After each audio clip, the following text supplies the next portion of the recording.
దశాబ్దాల కాలంగా పెండింగ్లో ఉన్న పోలవరం ప్రాజెక్టును కాంగ్రెస్ నేతలు సందర్శించారు.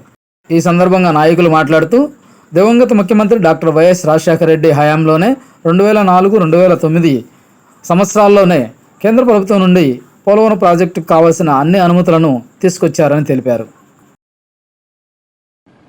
పోలవరం ప్రాజెక్ట్ అనేది ఆంధ్రప్రదేశ్ జీవనాడి.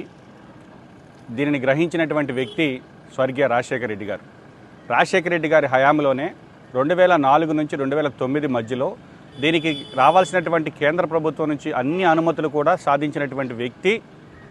జలయజ్ఞంలో భాగంగా ఈరోజు దాదాపుగా 86 ప్రాజెక్టులు ఆయన మొదలు పెడితే వాటిలో ప్రధానమైనటువంటి ప్రాజెక్టు, బహుళార్థ సాధక ప్రాజెక్టు పోలవరం ప్రాజెక్టు. పోలవరం ప్రాజెక్టుకి సంబంధించి రాజశేఖర రెడ్డి గారి మరణాంతరం రాష్ట్రాన్ని విడదీయాల్సి వచ్చినప్పుడు విధిలేని పరిస్థితుల్లో కూడా కాంగ్రెస్ పార్టీ ఈ రాష్ట్ర భవిష్యత్తు గురించి ఆలోచించి విభజన చట్టంలో ఈ రాష్ట్రానికి సంబంధించి పోలవరం అనేది ప్రత్యేక జాతీయ ప్రాజెక్టుగా గుర్తించి ఈ రాష్ట్రానికి సంబంధించినటువంటి వివిధ అంశాలను కూడా బిల్లులో చేర్చడం జరిగింది. ఈరోజు పోలవరం ప్రాజెక్టుకి సంబంధించి జాతీయ ప్రాజెక్టుగా గుర్తిస్తే జనరల్గా 60-40 అంటే కేంద్రం 60% నిధులు ఇస్తుంది, 40% రాష్ట్ర ప్రభుత్వాలు భరిస్తాయి. కానీ ఒక పోలవరం ప్రాజెక్టుకు మాత్రమే 100% నిధులను కేంద్ర ప్రభుత్వమే భరించే విధంగా విభజన చట్టంలో పెట్టినటువంటి పార్టీ కాంగ్రెస్ పార్టీ.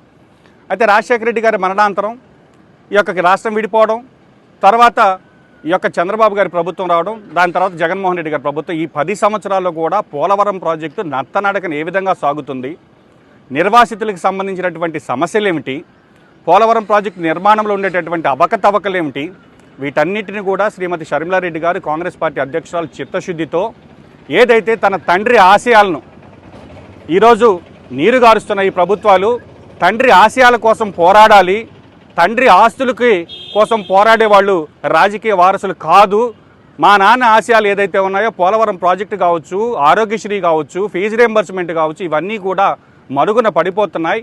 తిరిగి మళ్ళీ రాజశేఖర రెడ్డి గారు ఏదైతే స్వర్ణయుగం ఆనాడు ఉందో తిరిగి రాజశేఖర రెడ్డి గారి ఆశయాలు సాధించే భాగంగా ఈరోజు పోలవరం ప్రాజెక్టుకి సంబంధించి ఒక కమిటీ వేయడం జరిగింది. ఈ కమిటీ ముంపు మండలాల్లో పర్యటించాం, నిర్వాసితులకు సంబంధించినటువంటి R&R కాలనీలకు వెళ్ళాం. అదేవిధంగా ఈరోజు పోలవరం ప్రాజెక్టుకు సందర్శించడం జరిగింది.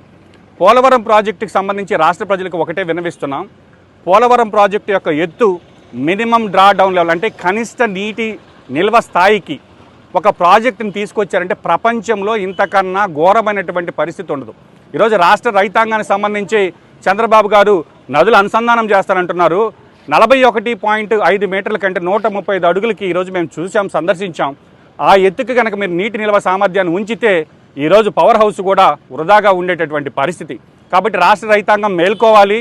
ఈ యొక్క పోలవరం ప్రాజెక్టు యొక్క ఎత్తుకి తగ్గించి నిర్వాసితులకి కేంద్ర ప్రభుత్వం ఇవ్వాల్సినటువంటి నిధులను మిగిల్చుకునే భాగంలో ఈరోజు బీజేపీ ప్రభుత్వం మొన్న పెట్టినటువంటి బడ్జెట్ బిల్లులో స్పష్టంగా మెన్షన్ చేస్తే కూడా మన ప్రాంత ఎమ్మెల్యేలు, ఎంపీలు నోరు మెదపలేదంటేనే రాష్ట్ర రైతాంగాన్ని, రాష్ట్ర ప్రజల్ని ఒకసారి ఆలోచించమని కాంగ్రెస్ పార్టీ వేడుకుంటుంది.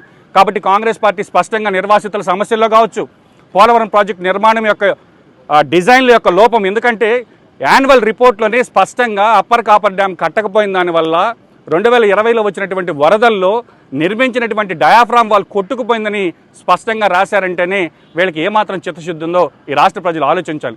కాబట్టి వీటన్నిటి మీద కూడా కాంగ్రెస్ పార్టీ అధ్యక్షురాలు శ్రీమతి షర్మిలారెడ్డి గారు దృష్టి సారించారు.